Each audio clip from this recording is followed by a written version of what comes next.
Hello, my name is HQ of HQ Reacts. Welcome to my channel. Please do me a favor. Hit the like button, share the stream, and click the notification button for new content.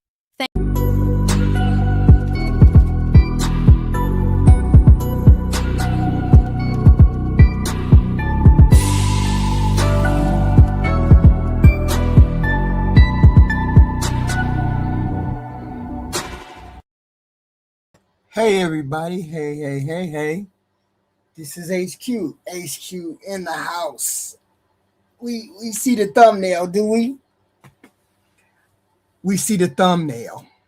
Now, this is what inspired that thumbnail. Trump says Civil Rights Act led to discrimination against white Americans. And I really had to sit down and I had to think about what did that exactly mean? What did that mean? So, it's about the civil rights.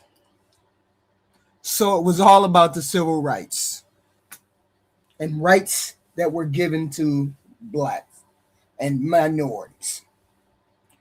See, a lot of people were like taught the shortcut when it came to the version of history that and they only know that it's the civil rights. They never want to hear about the uncomfortable parts. That's part of our problem today. Nobody wants to hear about the uncomfortable parts. And civil rights started in 1964. It didn't begin in 1964. It began immediately after the Civil War, when the country was forced to confront what freedom actually meant in practice instead of theory, which was in 1866. Congress passed the first Civil Rights Act in 1866. On paper, it declared that formerly enslaved people were citizens and were entitled to the same rights as white folks, but in reality, it offered almost no protection. States were free to ignore it, and many of them did ignore it. Civil rights did not begin in 1960s, okay? It began in 1866. So that pattern repeated itself. All throughout the years, nobody paid attention to civil rights. In 1871, Congress passed another Civil Rights Act aimed specifically at combating racial terror and voter intimidation by groups like the Ku Klux Klan. So the first one was done in 1866. The second one was done in 1871 because of the intimidation that the Ku Klux Klan kept putting forward. This law, though, this 1871 law didn't acknowledge something, or it lacked knowledge of something. It was critical to the violence, the intimidation, and the fear that were being deliberately fostered upon Black Americans for exercising their rights. Yet even then, enforcement was inconsistent, of course, and the federal commitment faded once political pressure came off. So in 1875, another attempt was made to ban racial discrimination in public accommodations. And then the Supreme Court stepped in and stripped it of power. That moment is important, very important, because it shows us something we don't talk about enough. Civil rights laws existed long before they were ever taken seriously. People only know about the 1964. Okay, so when people say, we already fixed this racism thing, we already fixed this discrimination thing, What they're often referring to is the legislation that existed in name only. Laws without enforcement, promises without protection mean nothing. Rights that can be ignored are not rights. They're suggestions. So that brings us to 1871. Okay, then that brings us to the Ku Klux Klan. And one of the most persistent myths or lies in American political culture is people constantly saying the KKK was started by the Democrats, or the Democrats started the KKK, as if that single sentence explains everything away. That racism should be okay. Seeing as how it's in the Democratic Party, y'all started it, y'all Democrats started, it should be okay. It doesn't. The KKK emerged during Reconstruction in a South where the Democratic Party was resisting federal intervention and racial equality. These were Democrats in the South who were resisting federal intervention and racial equality.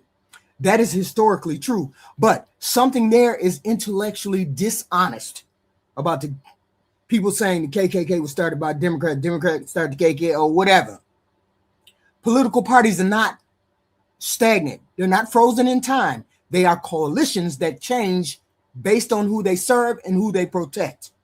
The KKK was never loyal to a party, not to the Democratic Party, not to the Republican Party. It was loyal to white supremacy.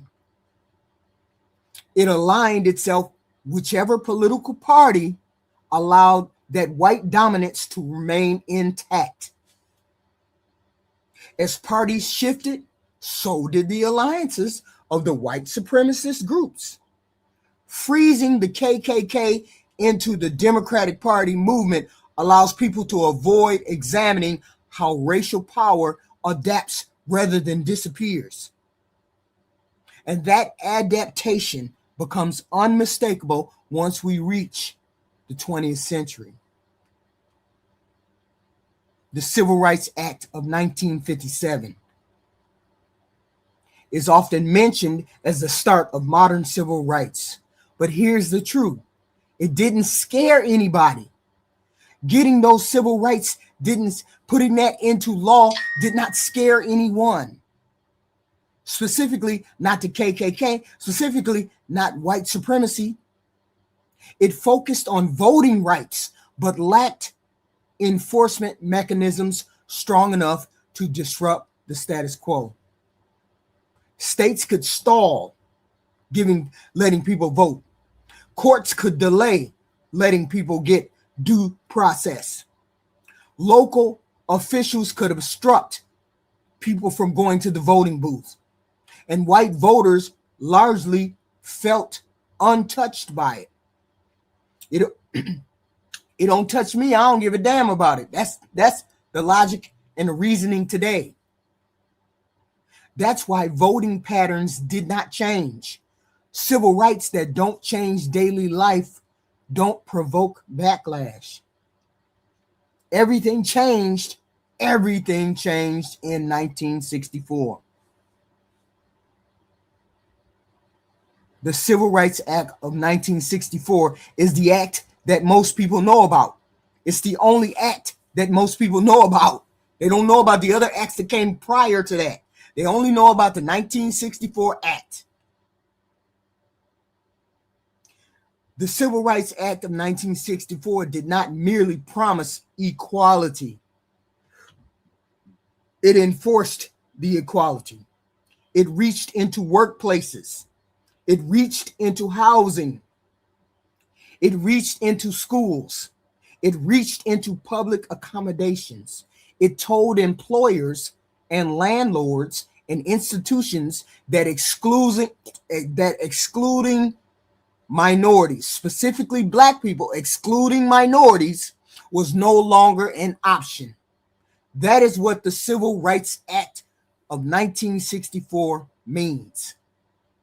And this is where history gets uncomfortable for people. White voters, particularly in the South, but not exclusively in the South, experience this enforcement, not as moral progress, but as intrusion. They thought of it as intrusion. Okay. This is the conversation people were having with that, I think it was that Charlie Kirk. But I will say this one sentence. When you are used to being on top of things, equality looks like oppression. I can't remember the exact phrase, but when you're used to getting things your way, doing it your way, saying it your way, having it your way as a white person, when you have to give those rights to other people, it looked like oppression to those people back then. No, they can't have the same rights as me. Hell no, we can't let them black folk drink out of water fountain. We can't have them Indian people doing what we do. We can't have them Chinese people eating the food we eat, going in the same restaurants we going in. The Civil Rights Act enforced you being equal, enforced us being equal. White people did not want to give us the equality. White people did not want us to be equal in housing, schooling, public accommodations, workplaces, landlords, all of that. White people did not want us to be equal with them. That is why the Civil Rights Act of 1964 was born. This is why it was made. Okay. And when we hear people say the goofy shit that we hear from people like Charlie Kirk and our president, that shit pisses me off. Because you should know better than what you're saying. You should know better than what you're saying. And you, more than anyone, should have an idea of why this would be important. But you got people like Charlie Kirk saying... And the Civil Rights Act, though, let's be clear, created a beast, and that beast has now turned into an anti-white weapon. This topic would have been even more forbidden 4 or 5 years ago, but it's now becoming in more and more mainstream circles. Is that because the problem is becoming worse, or but our side is more courageous to confront it? Why does Kirk believe passing the Civil Rights Act was a mistake? Now, again, apparently they don't listen to the show because we do that at least once a week, right? Once a week we talk about why the Civil Rights Act was a mistake. The present reality, not the ideal, the reality of the Civil Rights Act and how it's being used is making it harder for us to pursue excellence as a society. Here's a fact. Since the Civil Rights Act passed, I think that it's fair to say any sort of racist sentiments that are in America have gone, at least individually amongst white people, towards black people have gone away. What I'm trying to counter is the reason we talk about race so much is because we have a federal holiday to a guy that talked about race all the time. In the Civil Rights Act, though, let's be clear. So this is the goofy shit that people are pissed off about. You, as the white person, as the oppressor, don't get to say this is not necessary anymore. You don't get to say that. This is one of the points of contention I have with Charlie Kirk. You don't get to say that you all are not still racist, that you all don't still have systemic racism going on. You don't get to say that. But the oppressor, when they have to be equal with the oppressed, now starts to play victim.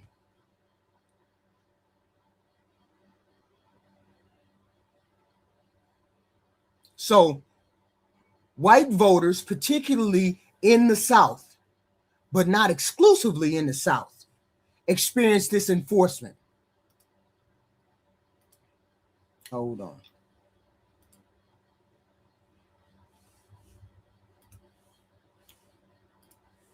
Shit. So they thought of it as a intrusion, not as justice, but a loss. Loss of control, loss of status, loss of unspoken guarantee that the system would always tilt in their favor. If you are white, it's inherent, almost inherent, that you think what you are and what you represent is normal. That's the inherent racist part of it. You think what you are is normal, and the rest of us are different or not normal. That's that inherentness. Okay. So this is the moment, 1964, this is the moment when white voters begin leaving the Democratic Party in large numbers, in huge numbers, not because Democrats suddenly became evil and not because Republicans suddenly became virtuous. No, but because voters responded to perceived threats to their position, and the Democrats were supporting people being equal. And white folks back then didn't want black folks, Hispanic folks, Asian folks to be equal. This is why modern figures like Charlie Kirk can say that the Civil Rights Act was a mistake, not really taking into the context of why Civil Rights Act was started in the first place. It was started because white people discriminated against whites, discriminated against blacks, Hispanics, Asians, and there needed to be some enforcement because they weren't doing it automatically like they're supposed to be doing it, or that we're supposed to be doing it. Okay? He is not advocating for segregation. He is reacting to enforcement. He is articulating a belief that the government went too far by insisting on equality rather than allowing hierarchy to persist quietly. So he just wanted the natural, what is it called? How do I put it? He wanted the natural conclusion to happen on its own. Do you honestly think if you have the legal right to treat a person like crap without going to jail, you think that you would change that? Most white folk would not change that unless they had some kind of law or legal thing that stopped them from doing that. So they needed a legal linchpin to stop them from doing that. Stop them from being the degenerate assholes that they were. So when Donald Trump says the Civil Rights Act hurt white people, he is not inventing a new argument. He is echoing one that has existed since 1964. The belief that fairness imposed feels like discrimination.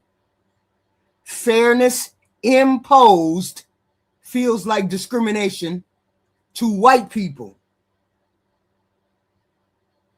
That's what Donald Trump is saying. The belief that fairness imposed is discrimination against white people. So this brings us to the DEI and affirmative action, two of the most misunderstood concepts in modern America. Because I still got goofies in the chat saying DEI is based on skin color, even though we done told you we done told you that it's not black people that has the advantage in DEI. It's white women, and then Hispanic men or gay men or something to that effect. But it ain't nobody black, even though we done said that to the rooftops. Even though the stats have said it, stats have proved it, we still got goofies in the chat. You can't give nobody no job based on their skin color. That's how I know some of y'all don't read. And some of y'all don't read stats, because you would have figured that out. These kind of policies, the DEI and affirmative action, didn't emerge to punish white folks, but white folks feel like they got punished for DEI and affirmative action. They feel like it. Why do you feel like you're punished as a white person when DEI is put into place? Is it maybe you can't compete with what's on the table? Maybe have you thought about that? Maybe it's a matter of you not being able to compete. I don't know. These policies came into being because discrimination did not vanish when the 1964 laws came about. Instead of it being overt, right out in the open, racism became systematic, even more systematic. That's what it means to be systematic. Systems built to be discriminatory. This is when systems started being built to be discriminatory. Hiring networks remain closed for Black folks. Educational pipelines remain unequal. Housing segregation persisted quietly. No, y'all got to go over on that side of town. Y'all Black folk can't come over here. Y'all can't live in this neighborhood. No, I seen your name. Your name is Bum Keisha. We damn sure ain't hiring Bum Keisha. Bum Keisha got same education as Mary, Joe, and Sally, but she can't get your job because her name is Bum Keisha. Educational pipelines, hiring networks, housing segregation, legally replaced by economics rather than explicit bans. This is why we say systematic racism. People put laws into place, into workplaces, educational places, hiring places, housing places. They put laws and rules into place that eliminated an Asian, a Mexican, a Black from getting the job or getting the housing or being hired or being able to get an education. They put it into law. White people put stuff into laws that segregated Blacks, Hispanics, and Asians. So in order to stop that, that was the reason why the 1964 Civil Rights Act was put into place. But once that was put into place, people still wanted to be racist. White people still wanted to be racist. So therefore, they started doing systematic things, putting laws into place that really only could be for somebody that was white. Instead of being for everyone, it was for every. That's why when Donald Trump came along and said, take all the DEI stuff out, take all the civil rights stuff out of all of the governmental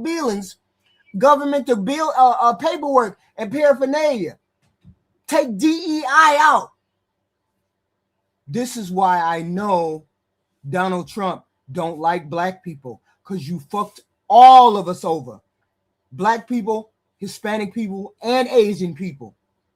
That civil rights, all of those civil rights helped Blacks, Hispanics, and Asian people. That was for us, to help us be on an equal footing, to help us make sure, what the hell is it called? Make sure that systematic racism could not be put into place. Even though it happens even today, systematic racism still happens today.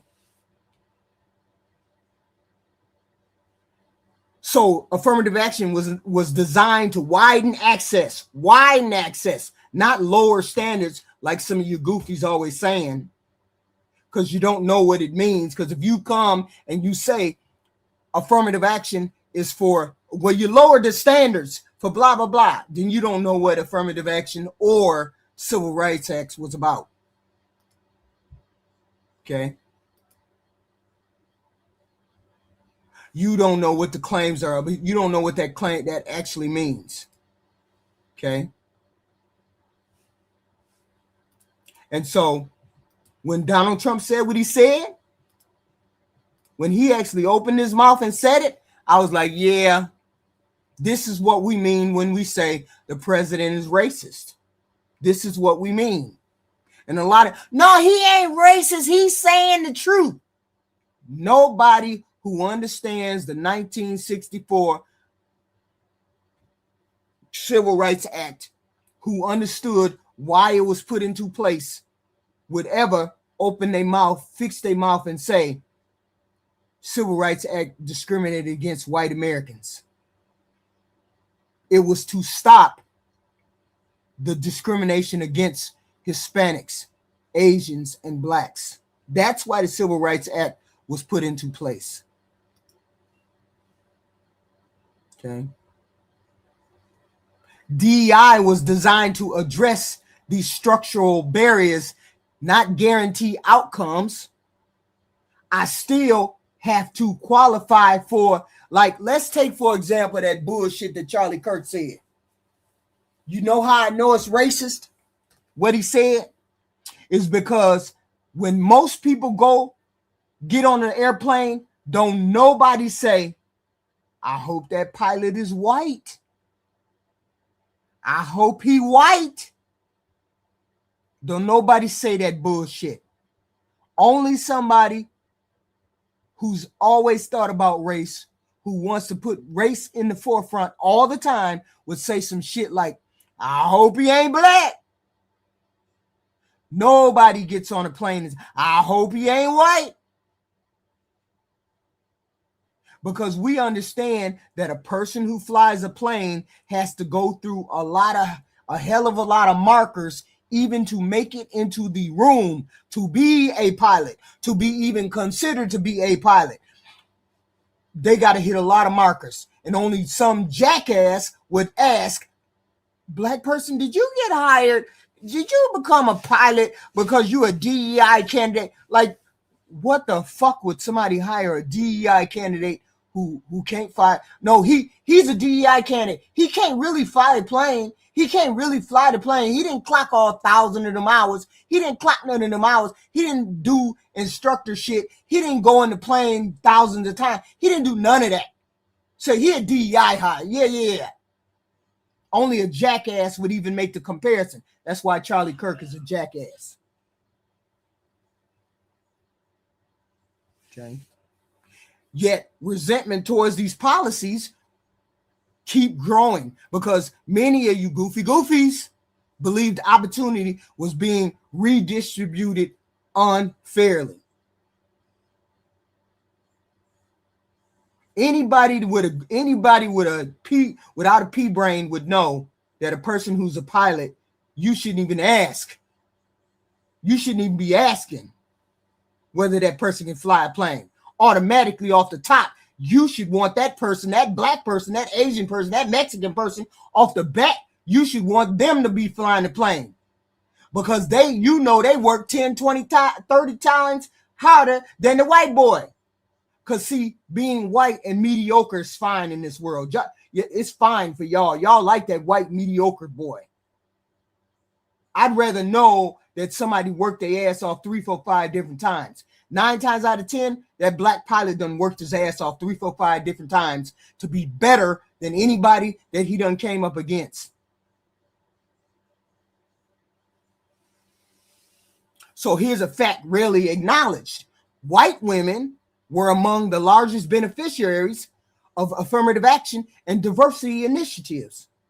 These programs expanded across broadly, not narrowly, but political rhetoric and bullshit reframed them as zero sum, convincing people that someone else's opportunity must mean they lost. Shit, they gave that black girl that job. Shit, she shouldn't have got that job. She ain't smart enough to get that job.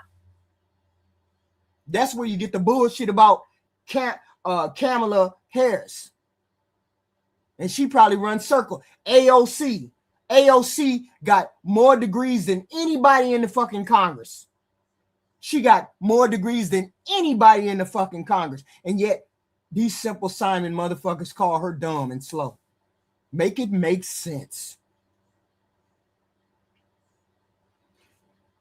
But this political rhetoric reframes it as zero-sum game, convincing people that someone else's opportunity must mean they lost. So Asian Americans were later pulled into this bullshit, this affirmative action stuff, persuaded that Black Americans were receiving undeserved advantages. When affirmative action was repealed, many of those Asian applicants did not benefit. Goofy Asian goofies. Once it was repealed, you Asian people didn't even qualify. Your chances got worse, goofies. The Civil Rights Act and affirmative action, all of those things benefit minorities and women. Women are considered minorities.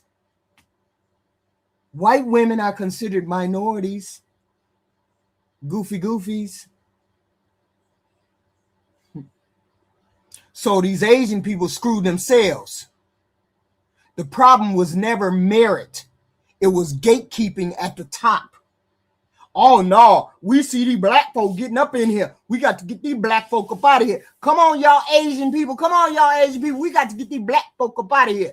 And then they the ones who got screwed over by the lawsuit that took affirmative action out of schools. This is where the idea of reverse racism jumps into the conversation.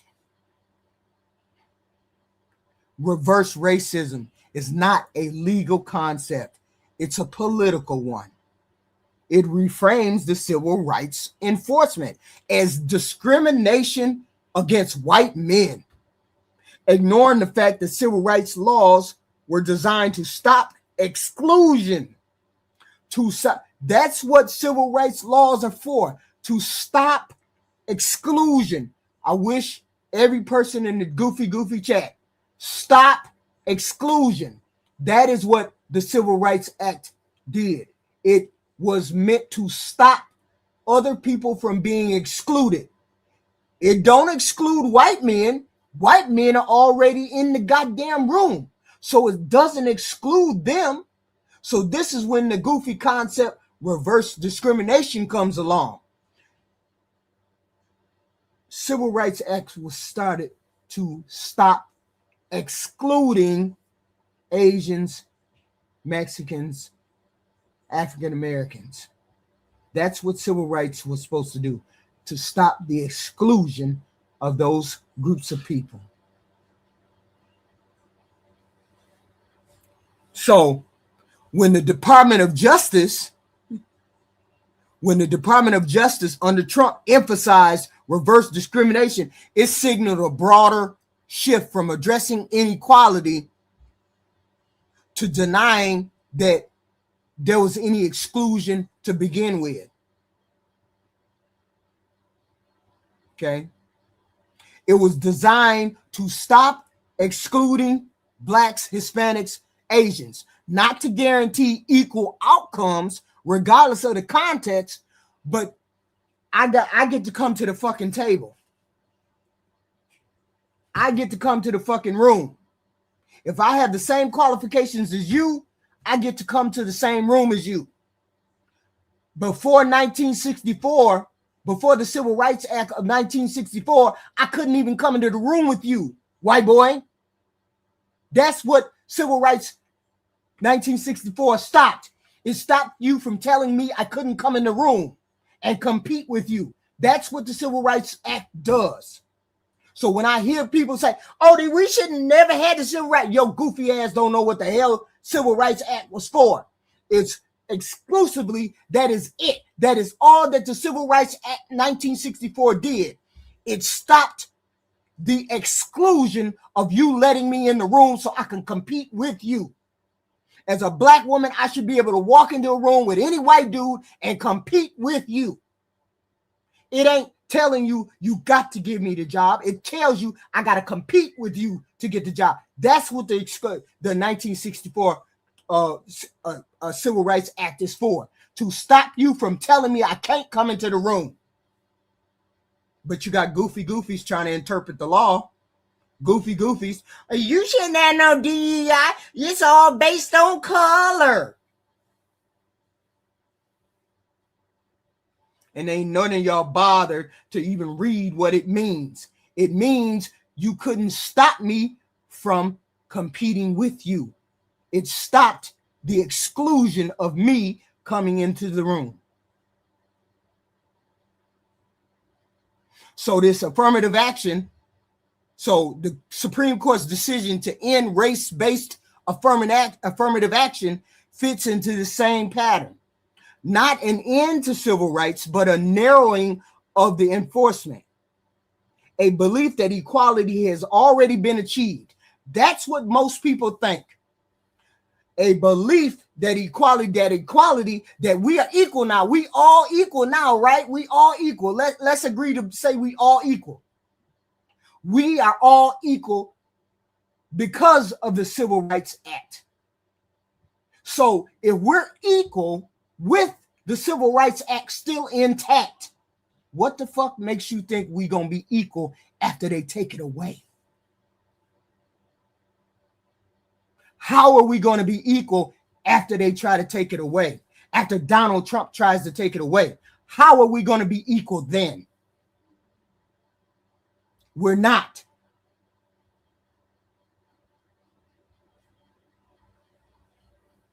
So the belief that equality has already been achieved is a fallacy. It's a lie, despite overwhelming evidence. And this is why people now label Barack Obama and Kamala Harris as DEI candidates. Goofers. Really goofers on this planet. It is not about qualifications. It's about legitimacy. It's about who people believe belongs in the room of authority without explanation. It means you can't stop me from going into the room to compete with you. That is what the 1964 Act did. Before, they wouldn't even let me in the room. White men would not even let me into the room. The Civil Rights Act is the fucking door that allows anybody into the room to compete for the job.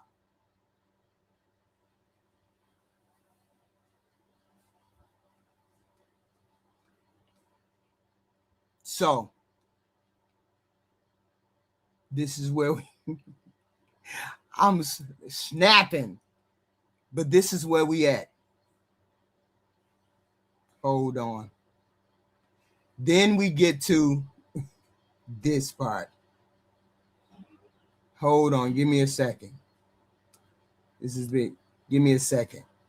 Hold on, because I'm looking at something. Okay. So this is where everybody is at.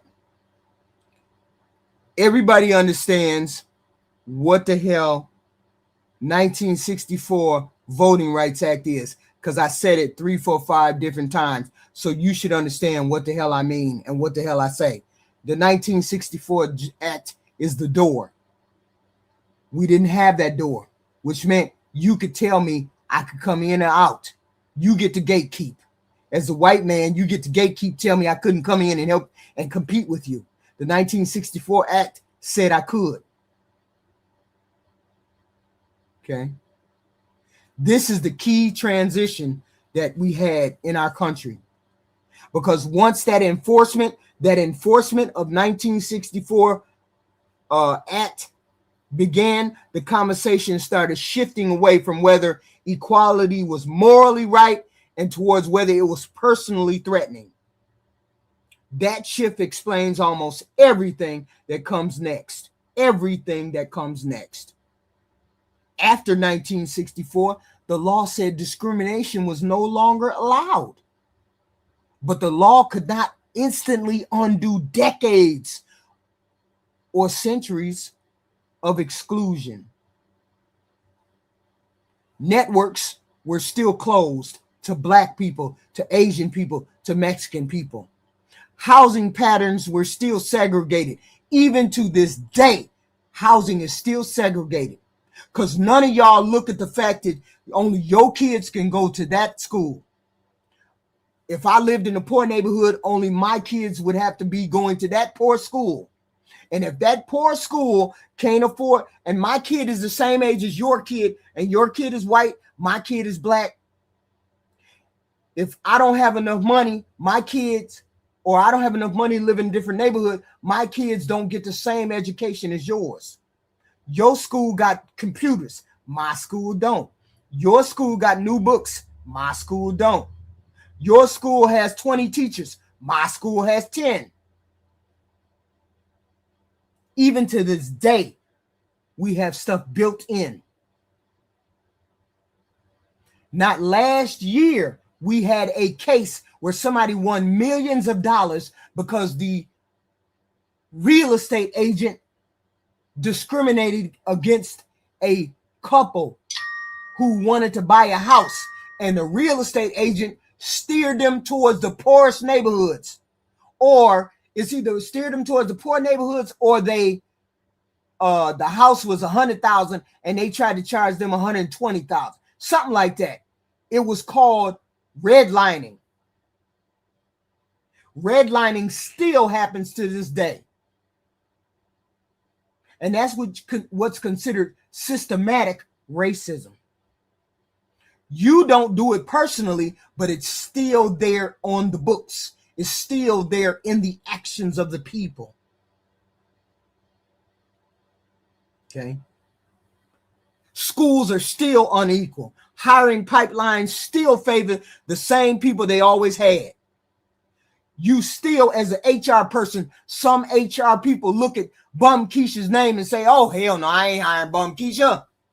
And Bum Keisha can have the same credentials as Sally, Mary, and Mike.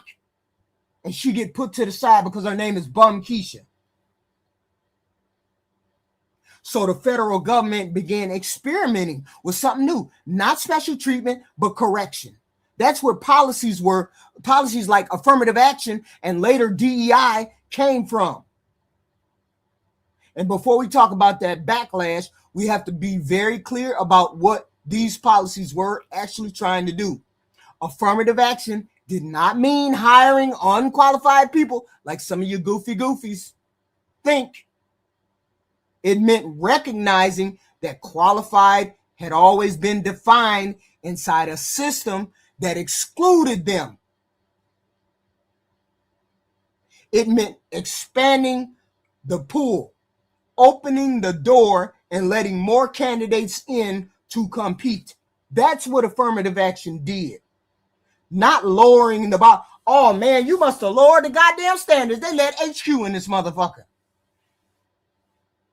It meant opening the doors and letting people come in.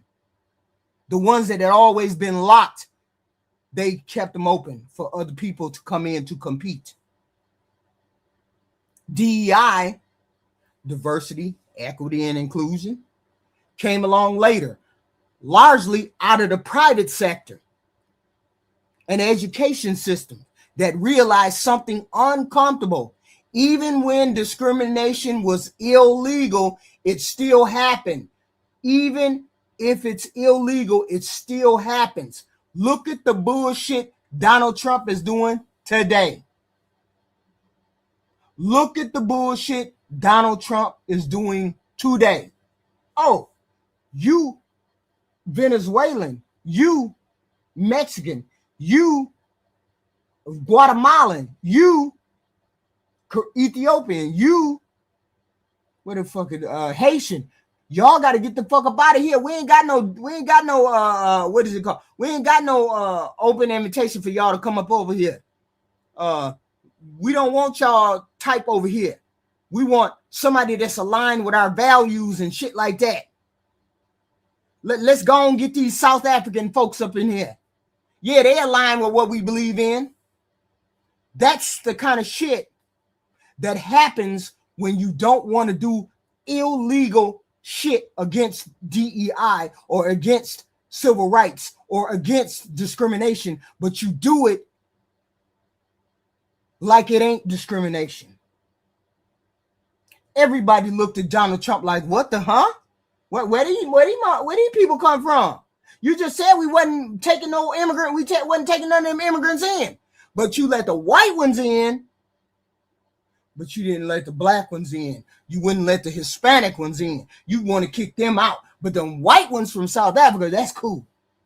See, that's a form of discrimination, but not what you can look at and say, no, he ain't discriminating. Because a lot of you goofy say, he ain't discriminating. Yes, the fuck it is. Yes, the fuck it is.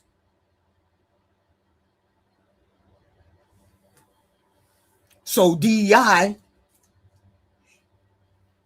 even when it was discrimination and it was illegal, it still happened. To this day, Donald Trump is the perfect example.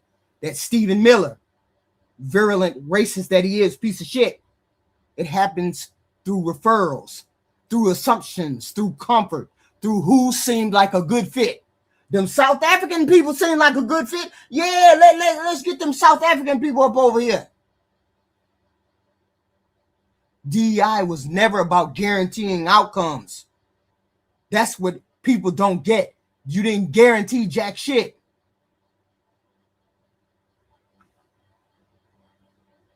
It was about addressing the patterns. And here's a fact that almost never gets discussed about this. Even though it's central to understanding everybody's anger, white women were among the biggest beneficiaries of affirmative action and diversity policies. White women gained access to jobs, promotions, education that had previously been restricted to white men. These policies expanded opportunity broadly. DEI expanded opportunity for white women. Affirmative action expanded opportunities for white women. But political messaging later reframed them as something done for black people. It's for the black people. We can't let the black people get it, framed it for black people at the expense of everybody else. Let's say it's for black people, then we could just get rid of it, and then you burn up all the white people too. You burn up all the white women, the Hispanic women, the Hispanic men, the gay men. You burn everybody up. And the only person that's left standing is who? The white men. So I don't even understand how we got white women on here advocating for getting rid of DEI and affirmative action. I don't even understand how you got Hispanics, whites, anybody that ain't no white male on here advocating to get rid of DEI and affirmative action. If it ain't somebody advocating for their own doom, own destruction, I don't know what the hell is. That reframing is where resentment is coming in the door. Once people are convinced that opportunity is zero-sum game, they stop asking who built the system and start asking who they're being forced to compete with. And that is how Asian Americans were pulled into this affirmative action fight. They really did the goofy on their own damn self. And many of those Asian people was told directly and indirectly that affirmative action was the reason they weren't being admitted to these elite schools at higher rates. The implication was that black students were taking something from the Asian people that the Asian people deserve. That narrative spread real quick, even though the data never supported that. So when affirmative action was rolled back, get it up out of them colleges, get it up out of them schools, Asian applicants did not benefit at all. In most cases, their acceptance rates declined because the real gatekeepers were never affirmative action policies like they thought. They were the elite institutions protecting legacy people, legacy admissions, donor preferences, class privileges. That was the real fight that they needed to have. But they figured, oh, let's get these black people up out of here. Then we'll have a shot. And you find out your goofies that it wasn't really them. It was always the white folks that kept you out of there. But once resentment is aimed sideways to the next man, the man that said black man standing next to you, instead of being aimed upward at the rich motherfuckers who keeping you down, it's politically useful. And it's always been politically useful. This is the moment when civil rights enforcement stops being described as fairness and starts being described as discrimination against white men. And that's when a new phase began to dominate the conversation. Reverse racism. Oh no, y'all discriminating against the white man. Y'all discriminating against him. Reverse racism is not a legal term. It has no grounding in civil rights laws at all. But that's what you got. That's what this piece of shit president put in white folks' mind, though. Oh no, the black folk, we got to get rid of that DEI. We got to get rid of that affirmative action, them civil rights. They discriminating against us now. Instead of you looking at yourself and saying, I'm a dumbass piece of rock, and just because that black girl's smarter than me, she got in faster than me, don't mean it's some kind of discrimination. I'm just a piece of shit white boy, or a piece of shit white girl, or a piece of shit Asian, or a piece of shit other black person. Instead of looking at the flaws on your side, it's got to be the fact that that black person don't deserve where the hell they at. So let's get rid of the Civil Rights Act. Reverse racism has no grounding in civil rights law at all. It is a rhetorical weapon that politicians use, and goofies pick it up. And I swear to God, when Donald Trump got into office, that's the first thing he was saying. DEI, we got to get rid of that DEI. DEI is the new N-word. Yeah, you're right, it's the new N-word. You goofies fell for it. But then again, y'all fall for Donald Trump all the time, so I shouldn't even be surprised. This reverse racism reframes the loss of automatic advantage as an act of harm against white folks. It treats equality as if it's punishment. But then equality to a lot of white folks means oppression. If I give you equal rights, if I think of you as just as equal as I am, then I'm being oppressed. That's what some of y'all think. That's what some people think. And the idea doesn't spread all on its own. It's spread when political figures give it oxygen, just like this piece of shit president that we got. Okay? Just like this piece of shit president that we got. Okay? So this is where we at. This is where we at. Okay? So when you hear Donald Trump say, I think white people got hurt. Okay. I think white people got hurt. Hold on, let me type this. Who this?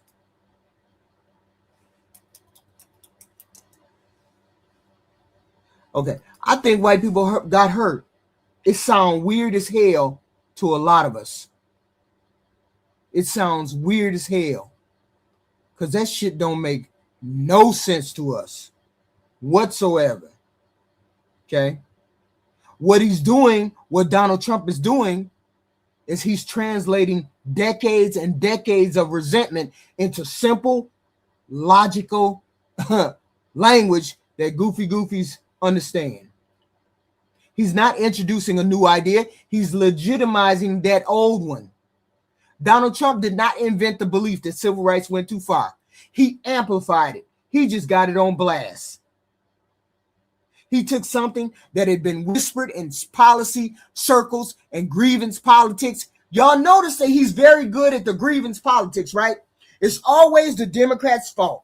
It's never a Republican fault. It's never the Republican who did something wrong. It's never the fact that the Republican is too stupid to get ahead. It's never the fact that he was too stupider than Barack Obama. It's never that. It's always, I am the white male, so I got to be better. I must be better. The world said I'm better. I must be better. If you had, That's right, Roxas. That's right. If you had any critical thinking skills or any kind of analytical skills, you would have seen Donald Trump coming. I saw him coming a mile away. A mile away. That race baiting shit, a mile away. Okay. He took those grievance politics and he said them out loud. And when he did, millions of people recognized the feeling immediately because it spoke to their anxiety. It spoke to their fears. It's anxiety about competing with black folks, anxiety about losing cultural dominance. Shit, they equal to us. We ain't dominant no more. We went from 10% white people down to 2% white people. Shit, we need to stop these Negroes. We need to stop these folk. These folk getting up beside themselves. Anxiety about a system that no longer promised that you would be on top. This is why reverse racism resonates.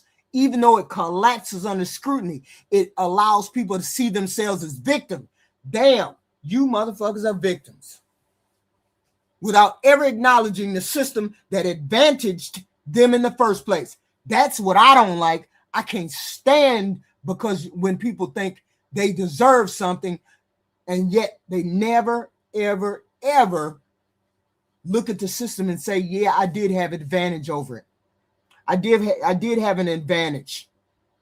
White people did have an advantage. All these years, white people had an advantage. And when the Civil Rights Act 1964 came along, that advantage had to be right along with everybody else's advantages. Now you got goofy goofies.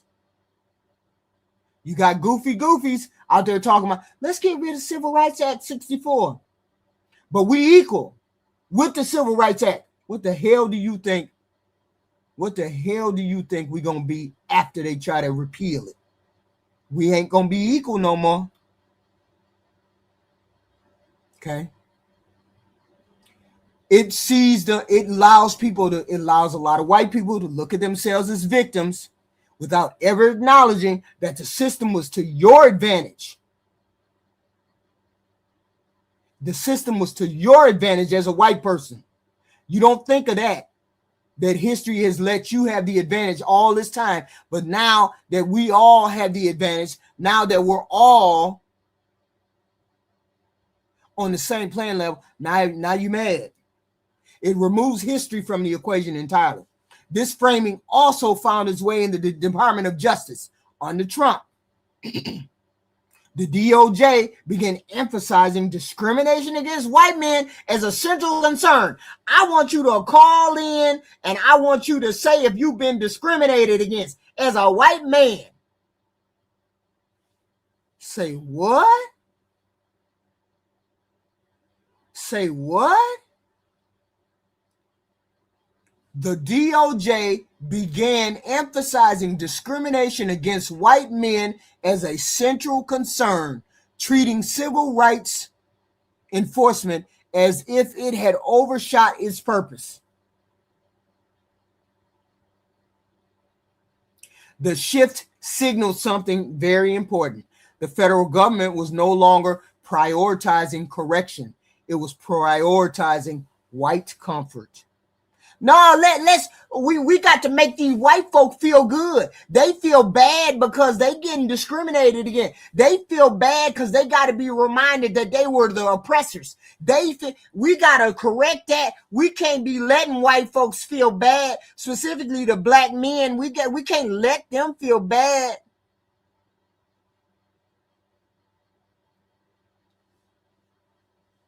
Let's hope you ain't really black. Because then that would mean, no, you don't even look black. I don't even know what you look like. Let me shut up. So, and that shift didn't stop with the rhetoric either.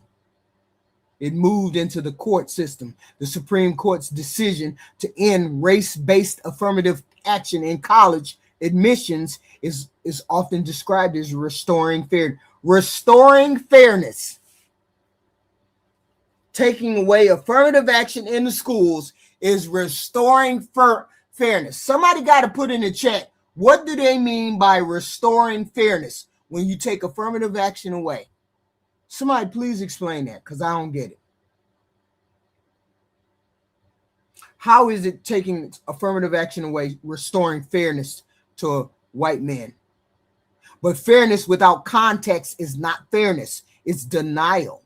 The ruling did not erase inequality. That's the whole shebang. The ruling by the Supreme Court did not erase inequality.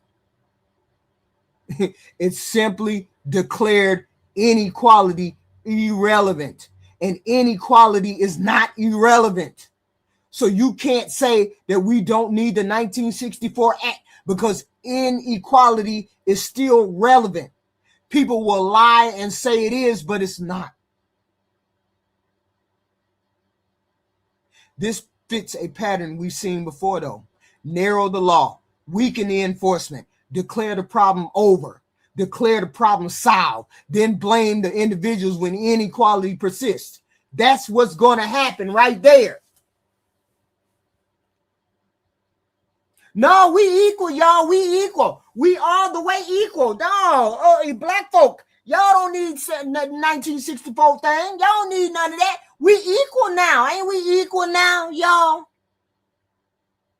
So if we're equal with the Civil Rights Act in place, what do you think we're going to be when the Civil Rights Act ain't in place?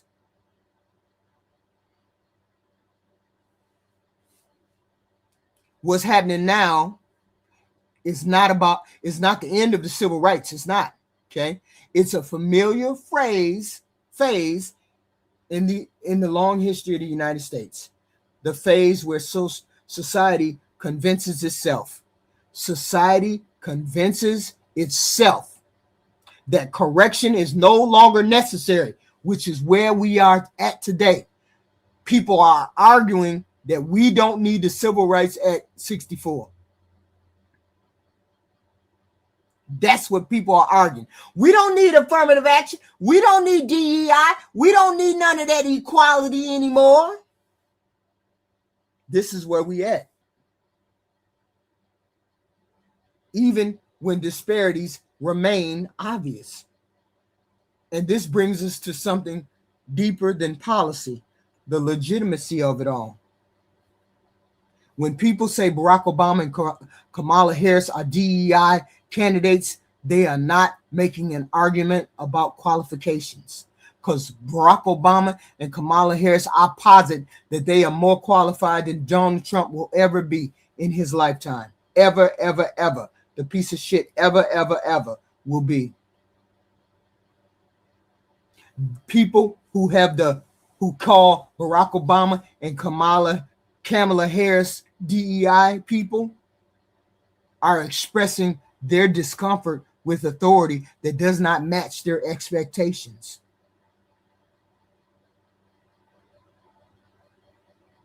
They saying you do not belong here without explanation. 1964 Civil Rights Act says I don't need to explain why I'm here. That's the point. The Great 111 and all the slaves, I'm going to block you if you keep saying dumb shit. We're going to block you. Or I'm assuming you one of them dirty ass white boys. That accusation only exists because civil rights enforcement changed who could access power. Without enforcement, there would be no need to explain why certain people are in the room. This is the thorough line from 1866 to today. When equality moves from principle to practice, backlash follows. Not because equality is wrong, but because it disrupts the comfort of hierarchy. Okay. Hold on, let me show you something. Say, un momento, por favor. Un momento, por favor. Hold on. I swear to God, here we go. Listen to this first goofy. Listen to the first goofy. If you hear yourself into this, if you hear yourself in these people, then you might be racist. This country, I'd fix it in 25 minutes. Step 1 is repeal the 19th. Women should not be allowed to vote. Step 2 is criminalize abortion. You shouldn't be killing innocent human beings. A third of my generation was murdered. Step 3 is repeal the Civil Rights Act. You should be allowed to freely associate. I can be racist with my own property, my own businesses. It wasn't until 25 fucking minutes ago that the federal government had the balls to tell you you can't. We don't serve your kind here, LMAO. Criminalize the production of pornography, reinstitute the national origins quota system so that our immigrants are white Christians mostly, and put about 45 million people on a boat and send them back to wherever the fuck they came from because they can't assimilate here. Implement a stay-at-home mom and child tax credit so people actually have children. Deregulate healthcare and education. The reason that they're incredibly bloated, inefficient industries is because the government keeps fucking with them. Recognize Christianity as like broadly the national religion. Phase out Social Security. You should be responsible for taking care of your grandma, not the federal government. And bring back the death penalty. And ban usury, too. I call it national capitalism. I'm not a national socialist. I'm a national capitalist. The 1964 Civil Rights Act was trash. That's right, I said it. It did nothing but accelerate the decline of Black America in this country. As we know, Democrats only passed that bill so they can have a grip on the black vote. As we know, Lyndon B. Johnson said he would have those N-words voting for Democrats for the next 200 years, and here we are 65 years later still voting for Democrats. I guess they have us under political slavery for the next 135 years, and I guess we'll figure it out in the next lifetime. But I want to show you guys the period before this. During the 1940s and 1960s, it was actually called the Golden Age for the middle class Black Americans. The Golden Age because we were actually doing very well in this country. So when they always ask, when has America been great for black people? That was the time. During that time, we know black people were some of the most married in this country. We were married at about an 85% rate. We were bringing our children into the world into two-parent households at about 82 to 83%. Black men were in the workforce at about 83%. All right? We doubled our home ownership. Without government, we lowered our poverty rate from 87 to lower than 47%. We lowered our literacy rates to lower than 4%. We started expanding our HBCUs and building more institutions such as black-owned banks. We started churning out more black professionals such as doctors, lawyers, engineers, teachers. All right? With earnings, more black men started entering manufacturing and construction by joining the unions. They started getting paid really good money. The money was so good that this was the only time in U.S. history that the earnings gap between black and white men was actually closing. We were actually outpacing them in success. Yes, Black America was outpacing the success of white America. Boom, Democrats take over, liberals take over. Bill was passed. Lyndon B. Johnson inserts the Great Society as well as the War on Poverty. During the Great Society, they inserted something called the Urban Renewal Project, which was later known as the Urban Negro Removal Project. With that, they inserted eminent domain. Eminent domain, if you're not familiar with it, is pretty much the government being able to take your land if they're going to use it for the public, and that is. Now let's address the goofy goofies who believe this shit. This is the goofy black people that we be saying are the goofy black people. People say this kind of bullshit because they like to cherry pick black success stories. and ignore the system those people were trapped inside of. Black people succeeded despite segregation and oppression, not because life was good. Let's check you with that bullshit. That distinction matters.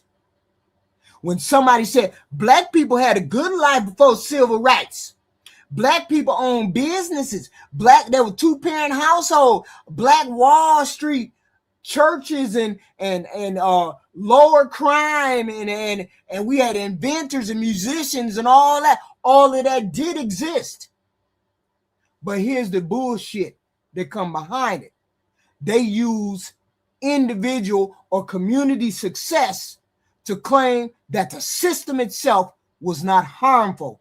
And that's the fucking goofy shit that they don't get. The reality that they leave out, that goofies like this leave out, is that before civil rights, Black Americans could not legally vote. They could not use the same schools, the same hospital, the same neighborhood or banks. We could be fired, we could be beaten, we could be arrested, we could be killed with no legal protection. We couldn't acquire wealth through housing. We couldn't buy housing. They wouldn't give us housing. We had to buy cheap housing. We had to buy housing that wasn't fit to live in. We could not sit on juries to judge white defendants. We couldn't go to law. There's a lot of shit. We could be lynched and terrorized with no consequences for the attackers. So yeah, Black people built lives and families and institutions. They had no fucking choice. That does not mean life was good. It just means we fucking resilient. We are a fucking resilient race. We gonna rise regardless of whether you're gonna try to hold us down. That's all that means. That don't mean life was good. That don't mean I wasn't scared to go outside. Yes, we were victims back then, goofy. We were victims.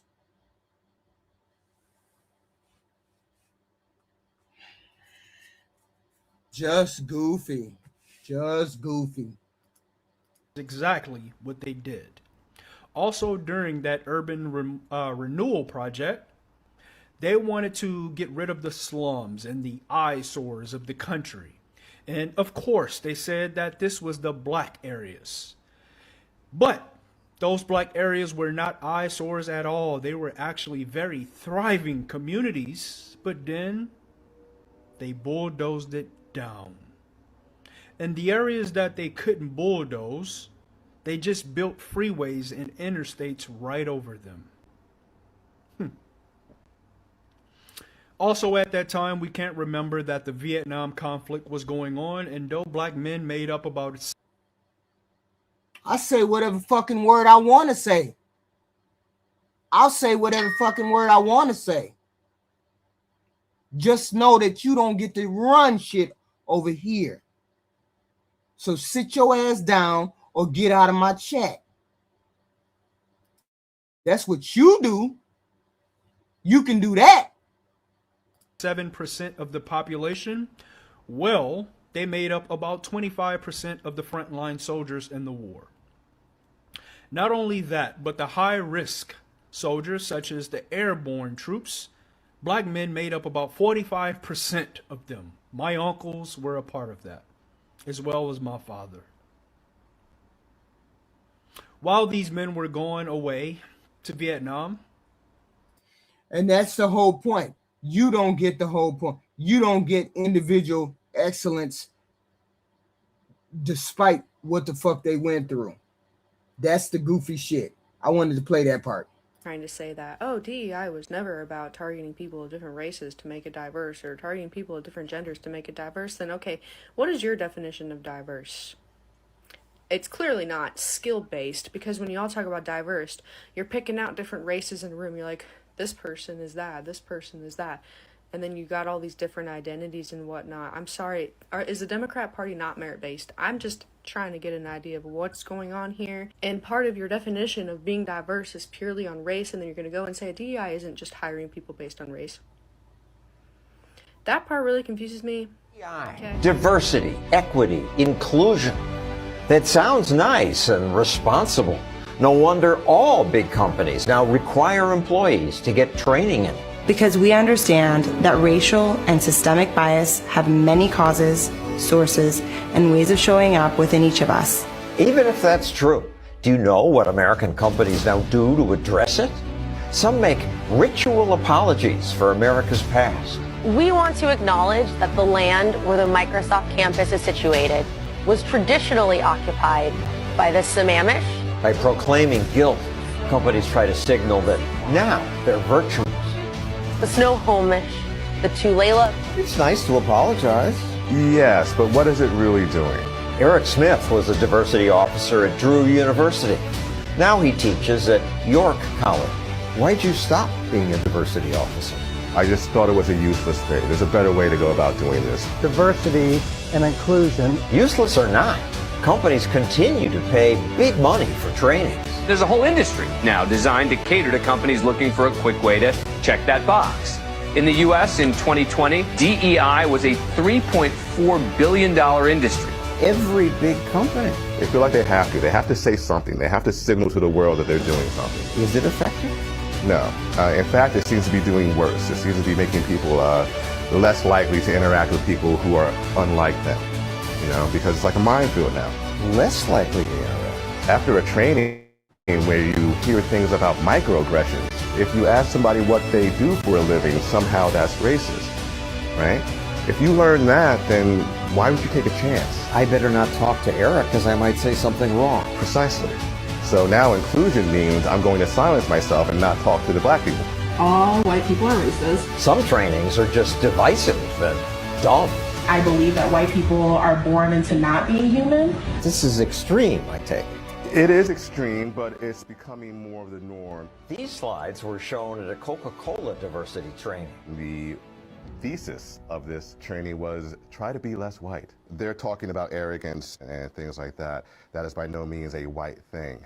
The point is to demonize the other side as much as possible. And absurdly, diversity trainings don't. Yeah, but the whole point is there's a lot of people who don't know about diversity training. There's a lot of people who don't understand diversity training, and that's the point. You need to get people who understand diversity training, not people who are just talking, or just people who want to fill some time. People don't understand diversity training, and that's part of the problem. Hold on. Let me show you this. Let me show you this video. Uno momento. Give me a second there. Okay. Remove. I don't mean to remove. I just meant to take down. Sorry. White Americans have voted majority Republican in every presidential election since 1968. And that's fascinating to me. What happens in the 1960s? We get a wave of progressive civil rights legislation. We get the Civil Rights Act of 1964, the Voting Rights Act of 1965, the Fair Housing Act of 1968. And right then and there is when white Americans start a half century of consistently voting for Republican candidates in the presidential elections. Coincidence? Me thinks not. And you could argue that their mission since 1968 has been accomplished. They have done everything in their power to undo the civil rights legislation that we got in the 1960s. If I went back in time right now, plucked somebody out of 1967 and brought them to 2026 America and just gave them a visual outlook of what we're going through right now, what we're experiencing with the second Trump administration, they would say, what the hell happened? It's been 50 years. You think it'd be just white men leading that charge since 1968, but no, white women have been in lockstep right behind them. In 2016, 53% of white women voted for Trump. In 2020, 53% of white women voted for Trump. And in 2024, 51% of white women voted for Trump. And again, I say, since 1968, white Americans have voted majority Republican. I want to ask you, why is that? White Americans have voted majority Republican in every presidential Every presidential thing, they have voted for Donald Trump. I mean, voted for Republican. What the hell is going on? Hold on. Let me finish this. Country had fixed. Hold on. Get past that guy right there. Get past that. Right here. Get past this. Okay. Support DEI. You support racism. Thank you. DEI is basically reverse racism. And here's why. For those of you that don't understand DEI and why it's a bad thing and why it needs to go away, it's simply because all it does, or all it is used as, is the concept to say that, well, we don't have this ethnicity, so we should hire them. Or they don't have this gender, or they don't have whatever the case is. But here's the reverse racism. You're still identifying off of race. You're still using race as a tool, which therefore makes it reverse racism. Because if I were to say that this guy plays basketball really well because he's black, somebody would say that's racism. But what you guys are saying is okay with DEI is, well, we have 5 guys on this basketball team that are white. He should play because he's black and we don't have a black guy. That's DEI. And you wonder why a lot of us are like, no, get rid of it. Because we don't want to identify anything by race. We want to identify everything by skills, by good quality, by the nature of the person that they are. So you can argue it all you want, but to fight for DEI, technically it's kind of racist. Notice how the people who banned black people from schools, jobs, military, and all public spaces, who banned Latino and Asian immigrations, who locked Japanese Americans into concentration camps, who broke hundreds of treaties with Native Americans as a committed Native genocide, who refused to have so much as a conversation about reparations, but were happy to strip down affirmative action while keeping legacy admissions, and are now trying to ban all books teaching about that history. Notice how those same folks are the ones calling DEI as racist? If you guys truly believed that people should get jobs based on qualifications alone and not for any other reason, you wouldn't have elected Donald Trump as president. He was not the most qualified candidate running. He does not have the experience and intellect required to be president of the United States. If you look at the resumes that he has compared to Kamala Harris, you would agree she is the most qualified and was the most qualified to be president. But that's not why you hate DEI. You believe that you're being pushed aside in favor of somebody who is either a woman, disabled, black, or a different race. But based on your vote, you don't care about qualifications. You only care about white people being pushed ahead. White people in America act like their history got a reboot in Y2K in the year 2000, and that the things that they have done historically and are part of American history haven't been documented. Donald Trump said that he feels like the Civil Rights Act made white people get a disadvantage in life and that it's not fair. What? Bro, what are you talking about, man? This point of view inherently is erasing, diminishing, and dismissing all the things that America has done to black people leading up to the Civil Rights Movement and the necessity for the Civil Rights Act. Another wider point about who the United States should let in. What is your view of that? I mean, America wasn't founded by grabbing a bunch of dudes from other countries, bringing them here, giving them free apartments and welfare. It was by people who wanted to escape religious persecution. About the founding of America, it was founded by European colonizers, built on the backs of enslaved Africans and on the genocide of indigenous people. To claim that it wasn't, just a free handout, it literally was. The Homestead Act, which was finally repealed in 1987, gave hundreds of millions of acres of free land to white European immigrants while denying them to the descendants of enslaved Africans. And one of white people's main talking points in this country is always black people need to build themselves up by their bootstraps, which is hilarious because white people have never had to do that.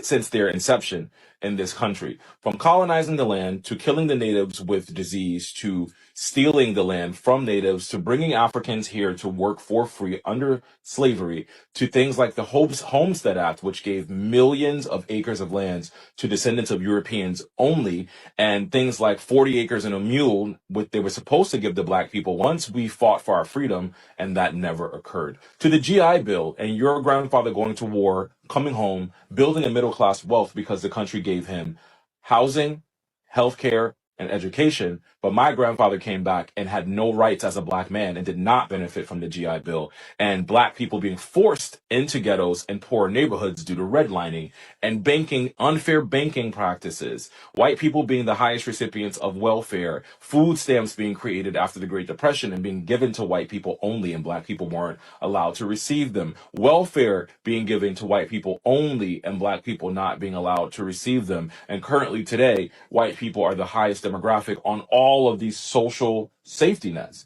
Why do white people lie about their part in the history of America? Why can't we acknowledge the things that we have historically done to black people, to Native Americans, and move forward? Why can't we do that?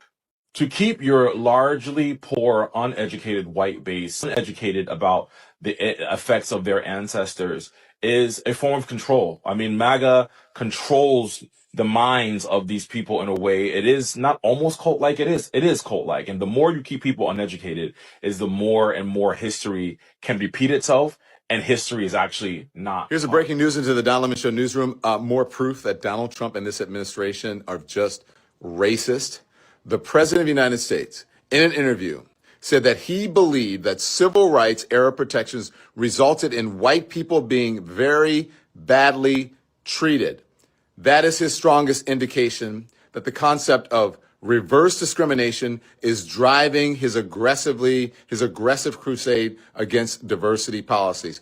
He said this to the New York Times in an interview on Wednesday, and he echoed grievances amplified by the Vice President of the United States, J.D. Vance, and other top officials who in recent weeks have urged white men to file federal complaints with the Equal Opportunity Commission. Now, get this, okay? When asked whether protections that began in the 1960s, spurred by the passage of the Civil Rights Act, had resulted in discrimination against white men, Mr. Trump said he believed a lot of people, this is a quote from him, a lot of people were very badly treated. Another quote, white people were very badly treated, where they did extremely well and they were not invited to go into university to college, he said, an apparent reference to affirmative action in college admissions. So I would say, his quote again, in that way, I think it was unfair in certain cases. Donald Trump, not even whispering anymore, not even saying the quiet part out loud. He is screaming the quiet part out loud. This is a racist administration. White people were treated badly because other people got rights. What the hell is that? More details as we get it into the Don Lemon Show newsroom. So we look at it. Let me take this down. Hold on. So this is where we at.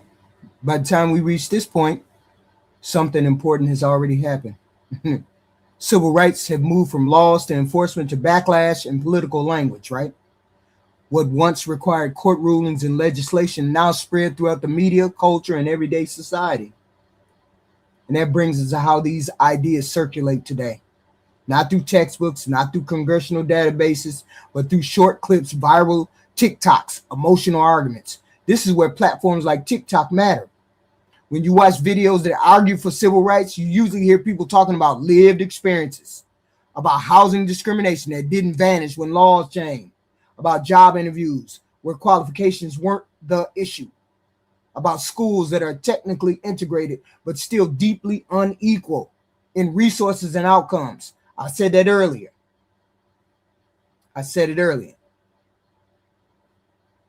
So when you watch videos against civil rights enforcement, the tone is different. You hear fear, you hear frustration, you hear people saying they did everything right and still feel like something was taken away from them.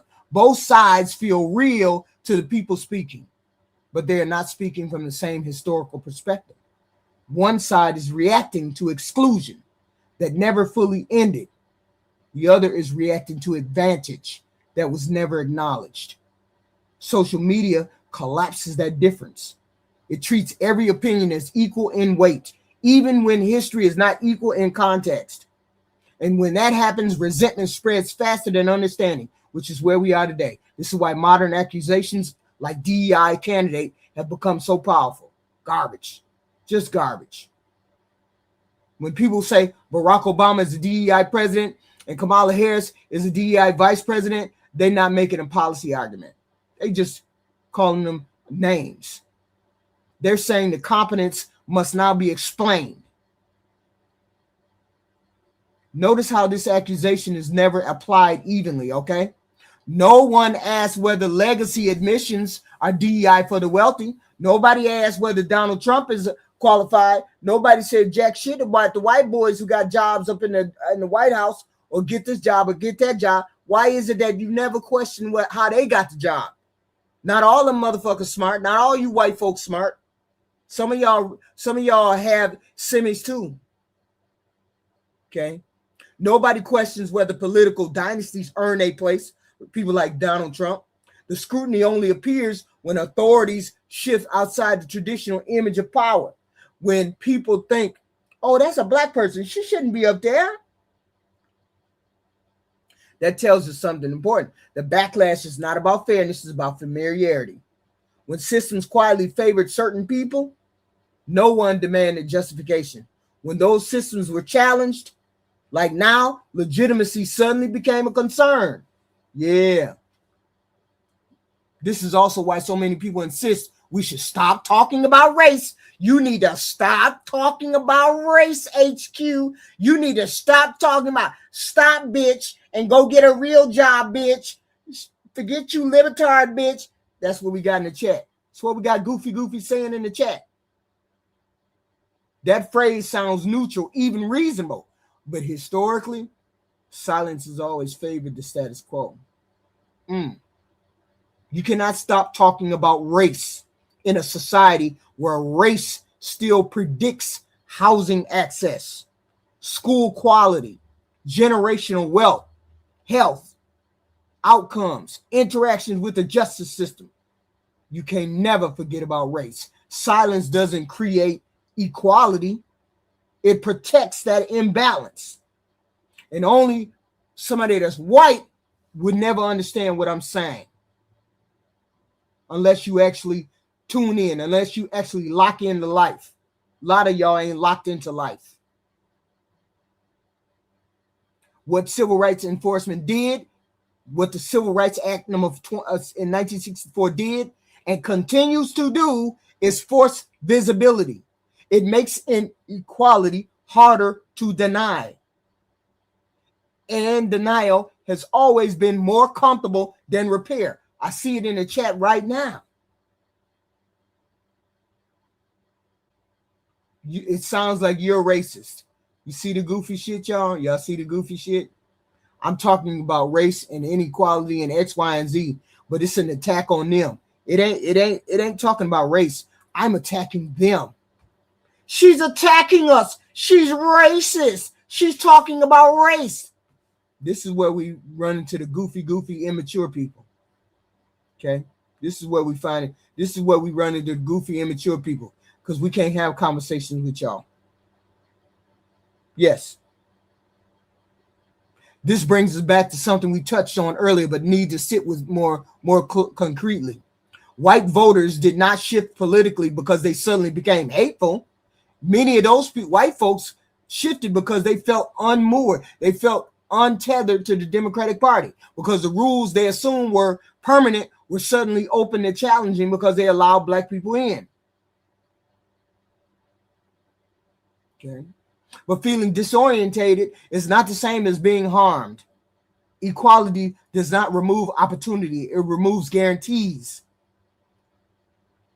That distinction matters because it explains why so many people can sincerely believe they are being discriminated against. White boys believe they're being discriminated against right now. Right now. That's the goofy shit going on right now, even when the data doesn't support the bullshit.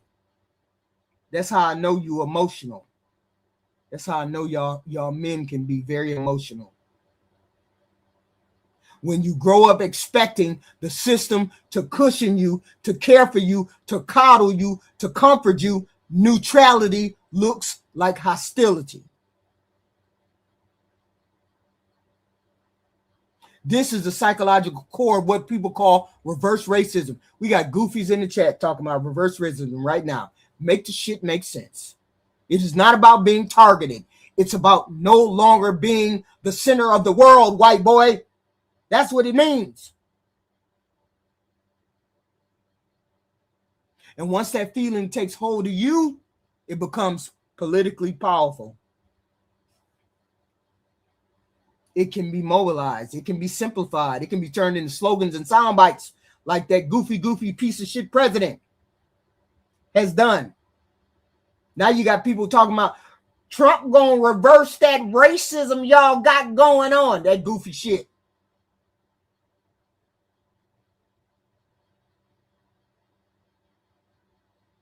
This is what the modern day political figures have done, specifically Donald Trump. Because every time you turn around, he's talking about somebody that ain't black or somebody that ain't white.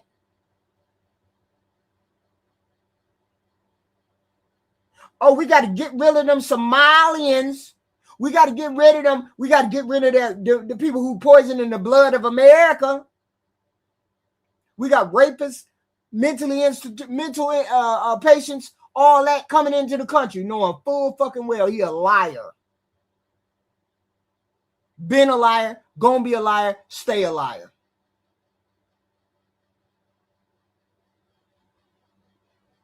Okay. This is what he has done. Not created resentment, but validated the resentment. He didn't create it. He just said some shit y'all was thinking out loud with your goofy ass. Why everybody getting ahead of me? I'm the white boy. I should be doing the better than all of y'all. What you doing driving that BMW and I'm a white boy and I got all the privilege in the world and how you doing better than me? Donald Trump didn't create this resentment. He just validated that goofy shit y'all got going on in your head. He gave it language. He gave it permission. He continues to give it permission. We ain't talking about Democratic Party. We talking about the piece of shit president. Shut your ass up, Jacob John. If you can't stay on topic, stay on topic. And here's the part that really gets said out loud. Civil rights were always going to produce this reaction. Yes, I'm a sad and lonely and fucked up person. Yes, I am. Yes, I am. So watch your damn mouth. And here's the part that really gets said out loud. Civil rights were always going to produce this reaction. Not because they were wrong, but because they were honest. They forced the country to confront a truth it preferred to avoid, that equality requires change. And change always feels like loss to those who benefit from the old arrangement. So when people ask, why are we still fighting about this racism thing? The answer is not confusion. The answer is memory. Civil rights touched identity. They touched belonging. They touched who felt entitled to the future.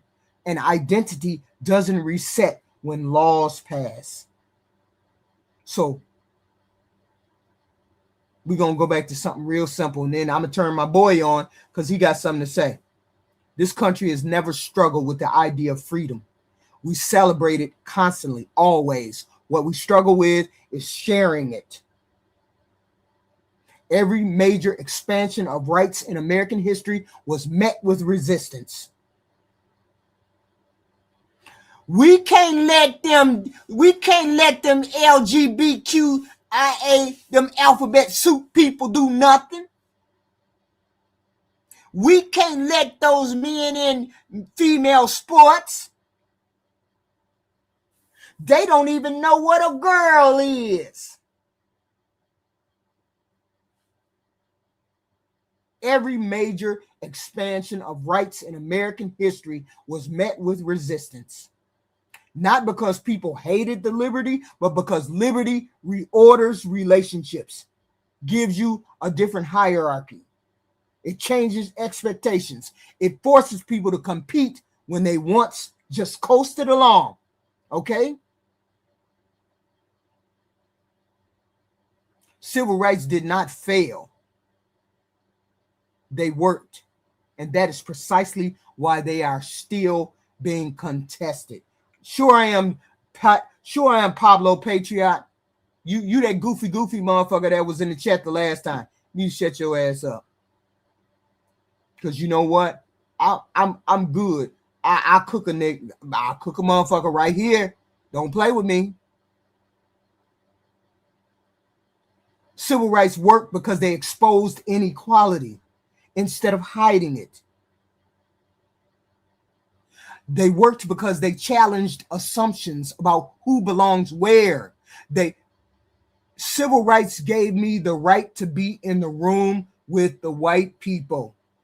Before the civil rights, they said I didn't have the right to be in the room. And when people say, I have to break it down for people to understand what civil rights did. People don't understand what civil rights allowed me to be in the room with the smartest, the brightest, the whitest, and then allowed me to pull my book out and show them how smart I am. That's the point of the Civil Rights Act. That's why the Civil Rights Act is so important to stay in place. It allows people who were not allowed in the room before to get into the room and compete. The backlash we see today is not proof that civil rights went too far. It's proof that they reached deep enough to matter. When people say the Civil Rights Act was a mistake, what they're really saying is that the enforcement of the civil rights is uncomfortable. I don't want to have to serve her at my bar if I don't want to. I don't want to have to hire Bum Keisha if I don't want to. I just want to be able to tell Bum Keisha, but it's because you black, I ain't gonna hire you. I want to be able to tell Bum Keisha that I ain't hiring her because she black. I want to be able to tell her that. Why y'all mad that I can't tell her that? When people say the Civil Rights Act was a mistake, just like Charlie Kirk, the piece of shit, said, what they're really saying is enforcement was uncomfortable, is uncomfortable. When people say DEI is discrimination, what they really saying is that competition, when they got to compete with black folks, it's unfamiliar to compete with black folks. When people say reverse racism, what they really expressing is fear of losing status that they never had to name before. And a lot of y'all need to go home and sit in a dark room and quietly think for yourselves. Do you sit there every day and you don't worry about whether you walk into a room and you compete, or do you think you can walk into the room and you can compete even when it's a room full of black people? Do you think it's a privilege to walk in there? And it's not a matter of feeling, it's a matter of just being. Y'all supposed to be hitting that like button, share and subscribe button. I be bringing the fire, the content to y'all's ass. And when people insist we stop talking about race and things like this altogether, what they're often asking for is relief from the discomfort of thinking about race, not just justice. History shows something very clear. Inequality survives best in silence. Progress survives only through pressure. Civil rights were never meant to make everybody comfortable. They were meant to make the system fair. Comfort and fairness are not the same fucking thing. If there is one idea I want you to leave with tonight is this: equality is not an attack on you. It is an adjustment.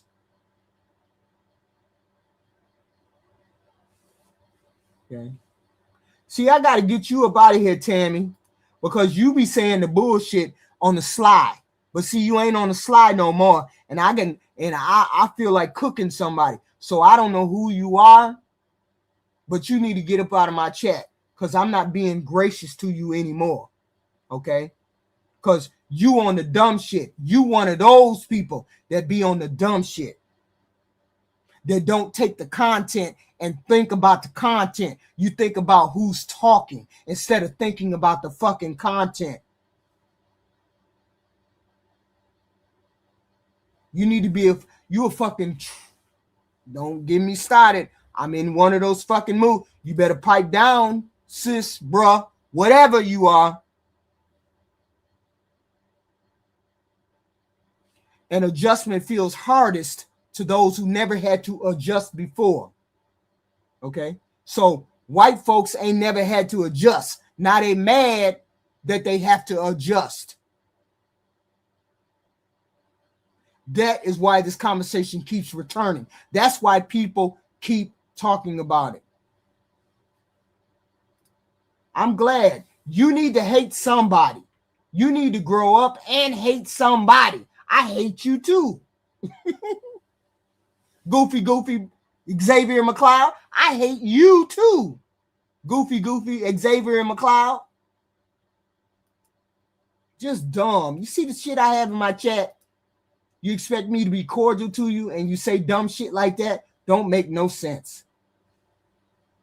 Just because I'm talking about race doesn't mean I'm being racist. Y'all need to grow up. For real. This is why this conversation continues to return. That is why it keeps changing language but never disappearing. That is why each generation believes it's facing something brand new when it ain't. When in reality, it's the same situation, but it's left unfinished. Civil rights are not behind us. The Civil Rights Act should still stay in place. They are not ahead of us. They are with us. Every time we decide whether we value comfort over fairness, silence over honesty, and nostalgia over reality, this is not about blame. This is about understanding. Because until we understand why this has always been hard, we will keep mistaking resistance for confusion and resentment for principle. And we cannot move forward in this country until we stop pretending that race and talking about race was easy. Okay? This is my boy. All right, guys. So I have to try to convey to you just how cooked we are as a nation. And I don't think I have the ability. I don't think words can do justice. I told you, I don't care. Do you hear that? I don't care. You don't care that I don't like you. So why do you keep saying that? Goofy. Why do you keep saying that? Just how cooked, barbecued, fried, filleted, whatever, broiled, boiled, whatever. There's in so many different ways we're cooked that I can't even wrap my mind around it. Never mind come up with a way to persuade you of just how bad it is. Okay? So, Trump has completely and utterly lost his mind. He's always been crazy, but the degree of crazy that we're working with now is far surpassing anything he's done in the past. I mean, it is just off the charts how mental he is at this moment. So first, let me show you exactly what's happening around Greenland. Take a look at this. Trump sent a message to Norway's prime minister saying he no longer feels an obligation to think purely of peace because he didn't win the Nobel Peace Prize. Trump said it's time NATO does something for the U.S. and gives up full control of Greenland, according to PBS. So he sends a letter to the prime minister of Norway saying, well, since I didn't get the Nobel Peace Prize, maybe I'm not going to be so peaceful. And I think now you guys all have to give up. If you gave me the Nobel Peace Prize, maybe I wouldn't have forced you to give up Greenland. But now I'm going to force you to give it up because you snubbed me and didn't give me the Peace Prize.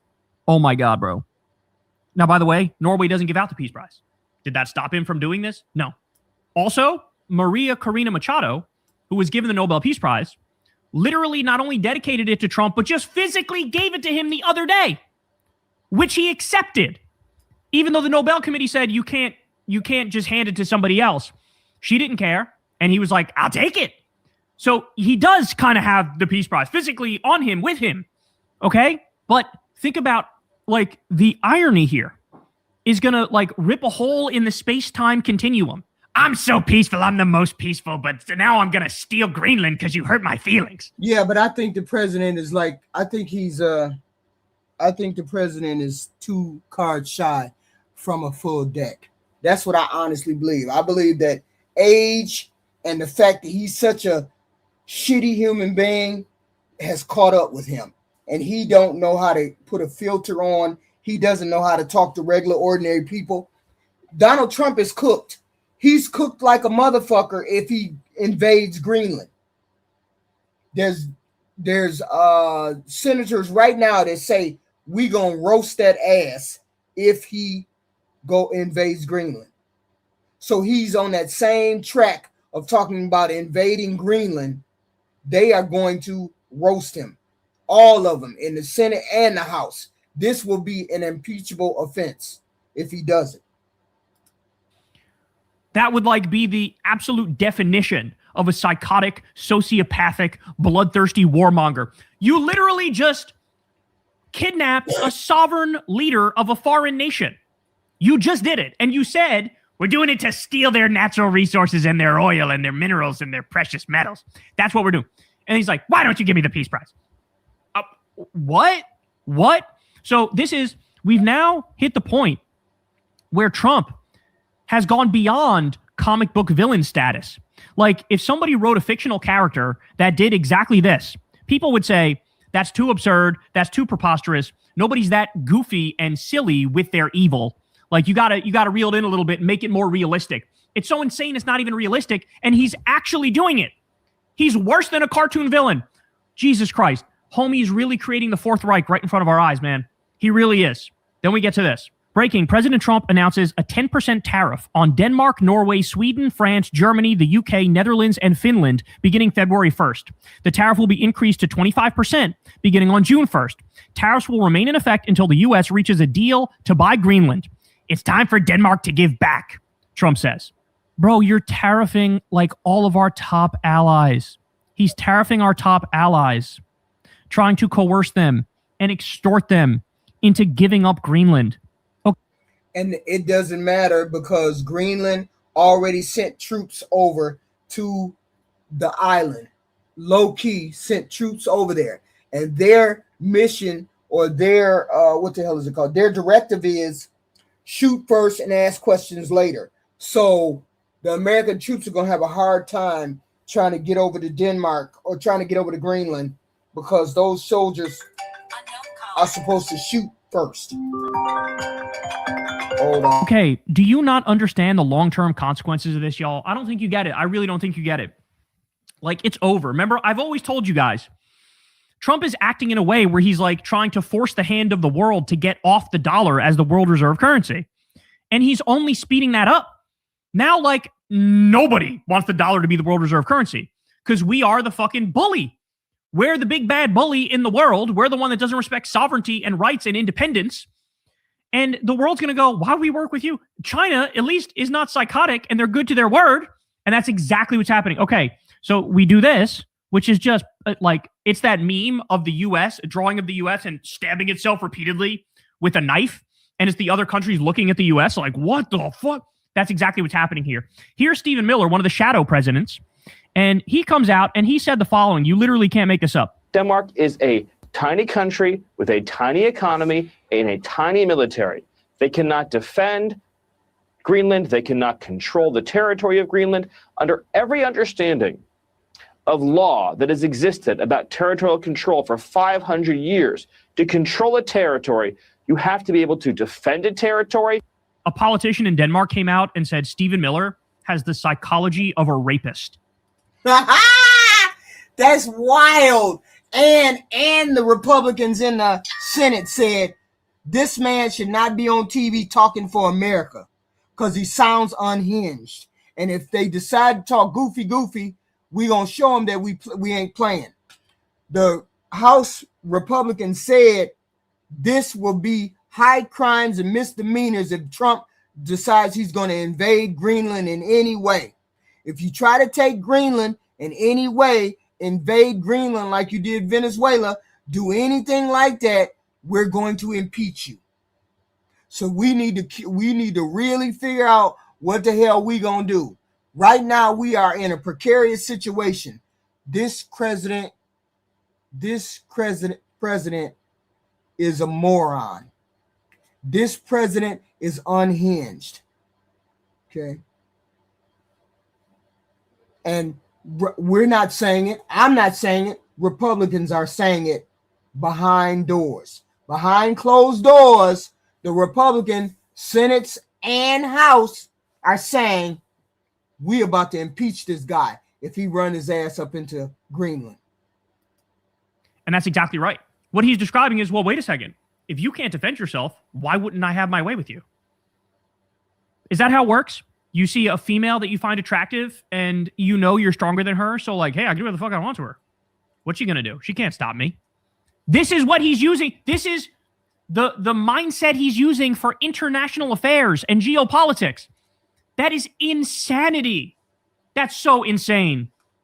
Guys, I'm beginning to think it's possible the U.S. empire within a decade is just totally crumbles. Totally crumbles. Because as soon as they get off the dollar as the world reserve currency, guys, after that, I mean, our economy just collapses. It's a house of cards. It comes down immediately. And we have a massive debt crisis. Because now, there's no trust in the dollar anymore. So, they are playing with fire and they don't know or they don't care, or they're doing this on purpose, trying to destroy the U.S. on purpose because they're Manchurian candidates. They're fundamentally acting no different than a Manchurian candidate would act. This is insane. Threatening our allies, saying, well, you can't defend yourself, so I'm just going to steal you. What the fuck? That is the mentality of a rapist. All right, more. Danish military internal report says the U.S. military officials sought via unofficial channels information about key military facilities, airfields, and ports in Greenland that would be useful for an invasion, according to a newspaper from over there. So that's evidence the U.S. is serious about stealing Greenland. They're making moves behind the scenes to make a plan to steal Greenland. More. Look at this. Jay says, hold on. Because I got to pop out and show folks. I always got to, why do I sit here and I give y'all the business that I find, and then you goofies tell me I be lying in the chat. Right here, goofy who asked me what Republican said what. To threaten countries who oppose his strange talk. Wait a minute, this is for the goofy who was in the chat talking about what Republican said that he would be impeached. Right here. You see this is a Republican? Greenland is also absurd. And I think a lot of the stuff about invading Greenland, he says, I believe it's really being done for negotiating effect. But he says it almost every day. So I feel like people like me and others, we got to speak up and say it's wrong. You don't threaten a NATO ally. They've been a great ally. That we've had bases on there since World War II. Denmark has fought with us by our side in Iraq and Afghanistan. So I feel like it's incumbent on folks like me to speak up and say that these threats and bullying of an ally are wrong. It's reported that more than him is saying it behind the scenes. He's just saying it in front of the scenes. And did you or did you not see that delegation that went to Greenland the other day with that senator front and center saying these are our allies? We're not going to do X, Y, and Z. It's not just one Republican saying it. It's more than one Republican saying it. He's just out front saying it. Man, y'all be some goofy people, I swear. And just on the weird chance that he's serious about invading Greenland, I want to let him know that it would probably be the end of his presidency. Most Republicans know this is immoral and wrong, and we're going to stand up against it. One way or the other way, whether it's even Republican control or if it's Democrat control after November, I think it would lead to impeachment. I think it's invading ally, to me, is a high crime and misdemeanor. And we have a treaty. We have the NATO agreement it would be basically severing this whole agreement and invading an ally, a democracy. It's immoral. It's wrong. Yeah. To threaten countries who. So we don't We're not gonna say it again because we don't need to say it again. He's not the only person that's talking. So do your research. Don't ask me to do the research for you. I just did that one spot. So he's not the only person saying. Now that the U.S. is emulating all things Kremlin, here comes the America Must Save the Ethnic Greenlanders from Danish Oppression campaign. That's literally exactly right. This is exactly what Vladimir Putin said when he illegally and offensively invaded Ukraine. He said, well, there's ethnic Russians in the east, and so we're protecting them. So we're really conquering Ukraine and stealing Ukraine for the good of Ukrainians. And now you have the New York Post. Greenlanders speak out against Danish rule. Quote, they stole our future. So now they're bothering to try to do we want to come save them and give them freedom and democracy. Like, oh my God, are you fucking kidding me? Whoever ran this headline should be launched into the fucking sun and tarred and feathered. I mean, this is insulting all of our intelligence. It's like with Venezuela, where Trump couldn't stay quiet about the real reason, and he's like, I'm stealing the oil. Whereas in the past, they would have said, oh, it's freedom and democracy, and we're trying to liberate them. Now, I'm stealing the oil. I mean, democracy or something. I mean, he's a dictator or whatever. Like, now we're doing this with Greenland? Yeah. And as you can see, the community note here says, recent polls, early 2025, show a majority of Greenlanders favor independence, with figures around 56 to 67% supporting it. But crucially, a significant portion, around 45%, oppose it if it means a decrease in living standards. Well, a majority rejects joining the U.S. 85% rejects joining the U.S. So they want to be free and independent. Short of that, they'd rather stay with Denmark. And then the last thing on their mind would be joining the U.S. Why? Because at least with Denmark, they get like free healthcare, free college, high standard of living. With the U.S., they get fucking dick. They get nothing. I mean, what are you importing? Fucking McDonald's and diabetes? Like, why would you want to join us? And they don't. They don't want to join us. Of course they don't want to fucking join us. New President Donald Trump is privately ramping up his focus on another target in the Western Hemisphere, increasingly complaining to aides in recent weeks about Canada's vulnerability to U.S. adversaries. And so now he moving his ass on to Canada. This is the problem that we have. The president, we need to do something. So we need to do something about the president. It is what it is. Badly because other people got... Wait a minute. Let me finish this out. White people were treated badly because other people got rights? What the hell is that? More details as we get it into the Don Lemon Show newsroom. When Donald Trump says the civil rights movement hurt white people, he tells us more than he probably intends. Hello, friends. I'm Scott Lloyd, scholar of race, religion, culture, and communication, and author of the book, The God I Was Given, Looking for Faith After Losing My Religion. I want to tell you the truth plainly.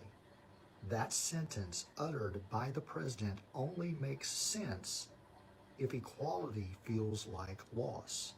It only makes sense if justice feels like theft. It only makes sense if power has been mistaken for normal for so long that sharing it feels like an attack. Let's be honest. The civil rights movement did not hurt white people. It hurt white supremacy. And those are not the same thing. The movement didn't take homes, it didn't take jobs, it didn't take dignity. It challenged a lie. The lie that whiteness was the default setting of America. The lie that some people were entitled to safety, opportunity, and grace, while others were expected to earn it twice over. When you've been standing on someone else's neck for centuries, the moment you're asked to step off feels like falling. But that isn't injury. That's adjustment. White people did not lose rights in the 1960s. Black Americans finally gained some that had been denied since the founding of this country. That's not subtraction, that's overdue math. And here's the part that nobody wants to say out loud. If the civil rights movement hurt you, what you're really grieving is the loss of unchallenged dominance. You're mourning a past where the rules bent in your favor and no one named it. But history has a way of knocking eventually. And the truth is, it doesn't care about your nostalgia. The movement gave us voting rights, desegregation, basic legal protections, and a moral vocabulary to name injustice for Black Americans. It gave the nation as a whole a chance to grow up. Some people embraced that growth. Others, like the president, continue to cling to the crib. And now, decades later, we're watching a familiar move. Reframe justice as oppression. Rebrand accountability as persecution. Call equality anti-white so no one has to talk about racism itself. That trick is old, dusty as a Confederate monument, and just as fragile. Here's the truth, straight up. A society that expands freedom does not shrink its people, it matures them. The Civil Rights Movement didn't wound America. It exposed America's wound and determined that it needed to be treated. And the question isn't whether the movement hurt white people. The real question is whether we are mature enough now to live without the lie. The lie that says that we were entitled to live above our neighbors in the first place. Because justice doesn't harm us. It tells us who we really are. And that, more than anything, is what some folks still can't stand to hear. Statues like that all belong in museums. They're historical monuments, put them in museums, that's where they belong. As for Winston Churchill, yes, obviously we know his history, but it is a matter of objective fact that he was a white supremacist. He said that nothing wrong was done to the natives in Australia and in America because a wiser race, a higher grade race, a more worldly wise race came in and take their place. That is textbook, the definition of white supremacy. So That's the textbook definition of white supremacy. And that's what the Civil Rights Act harmed. It harms white supremacy, not white people, white supremacy. It challenged the idea. The Civil Rights Act was just something that allowed people, minorities, to walk inside the door and compete on the same playing field. Before, they couldn't come into the door and compete. Civil Rights Act gave them the right to come into the door. I can't explain it no plainer than that. And people are saying, well, we need to get rid of civil rights. We're equal now. We're equal now. We're equal now. No, we're not. We're not equal now. Not when you have housing discrimination. You still have job discrimination. You still have X, Y, and Z discrimination. There's still discrimination against Mexicans. You got that right now. You got the Somalis. You got all that right now. It's not done and over with. If you think if you think inequality is done, then you would be one of those people that would be saying the Civil Rights Act is over and we don't need it. If you understand that equality is not done, then you wouldn't. And that's it. But here it is. I appreciate y'all coming out. Please like, share, and subscribe. We have this kind of content every day. I appreciate y'all showing up. I appreciate my Maz, Rainbow, you holding it down in the chat, even though you got some wild people this evening. I appreciate you. I appreciate you all. Please come back. I might be later on. Oh, it's 7 o'clock. I might be back a little later for some goofy stuff. Maybe 10 o'clock, 11 o'clock, some goofy stuff. I appreciate y'all coming out. I appreciate y'all coming out. Please like, share, and subscribe because I will be back. I will be back. I will be back.